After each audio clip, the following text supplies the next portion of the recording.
हमारे अकाल तख्त साहब के ऊपर इंदिरा गांधी के कहने पे जब वहाँ टैंकों तोपों से चढ़ा के हमारी सबसे जो धार्मिक स्थान है उधर जिस तरीके से टैंकों तोपों के साथ अटैक किया गया, गुरपुरब के दिन जब वहाँ पे श्रद्धालु थे उनको कत्ल करके सारा सरोवर लाल कर दिया गया खून से। ये एक स्टेट स्पॉन्सर्ड जब प्रधानमंत्री अपने ही लोगों के ऊपर, तो क्यों आज तक इंदिरा गांधी के ऊपर क्यों कोई कानून नहीं लगा?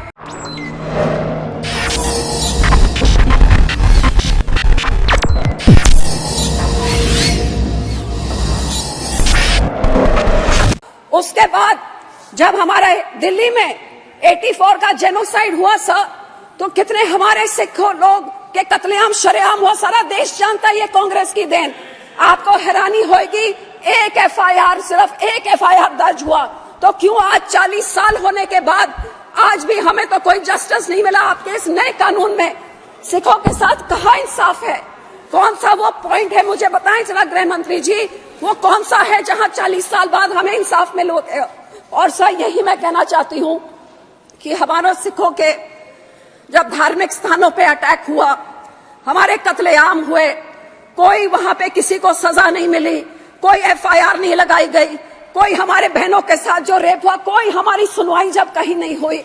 और इसी तरह पंजाब में जब हजारों नौजवानों को, बेगुनाहों को यूएपी लगा के, ऐसे ऐसे कानून लगा के, जब उनको एक पूरी जवानी, अब यहाँ पे वो बिट्टू नहीं है कांग्रेस के एमपी साहब, उनके जो दादाजी थे, पूरा बेअंत सिंह ने एक पूरी पीढ़ी सिखों की खत्म कर दी।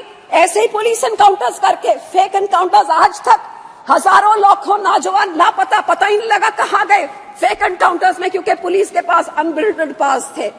तो इस तरह के विदाउट चेक्स एंड बैलेंसेस बाहर कितना बड़ा नुकसान कर सकता है, ये हमें पंजाबियों में देखा।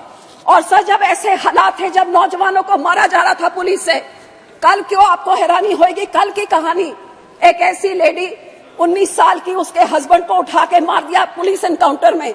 और अब कितने 30-40 साल बाद आज थानेदार से लेके डीजीपी तक, आईजी तक, सबको पुलिस ने अब जाके अदालतों ने उसको इंसाफ दिया, क्योंकि फेक एनकाउंटर था, फैब्रिकेटेड था, उसको एक टेररिस्ट बना के उसका एनकाउंटर कर दिया।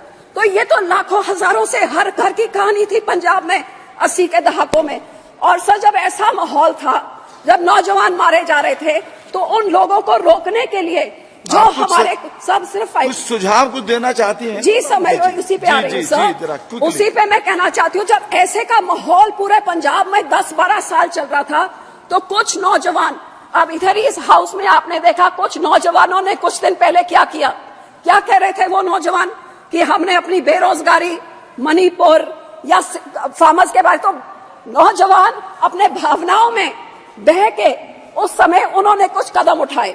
25-25 साल के नौजवान थे, हमारे बंदी सिखों की मैं बात कर रही हूँ, और बहुत विनम्रता से मैं बात कर रही हूँ, क्योंकि इस पूरे कानून में आज भी उन बंदी सिखों के इंसाफ के बारे में कुछ भी नहीं है सर। जो पंजाब के इस माहौल में जिन्होंने उठ के, भाई राजूआना जी जैसे, दविंदर पाल सिंह भुल्लर जैसे, गुरदीप सिंह खेरा जैसे लोगों ने जो कोई कदम उठाए सर, जो उन्होंने कोई कदम चके, वो क्योंकि पंजाब के हालात हो जैसे गए, ते हुण उन्हां सारियां नूं 28-28, 30-30, 35-35 साल हो गए, वो जेल च बैठे हुए ने।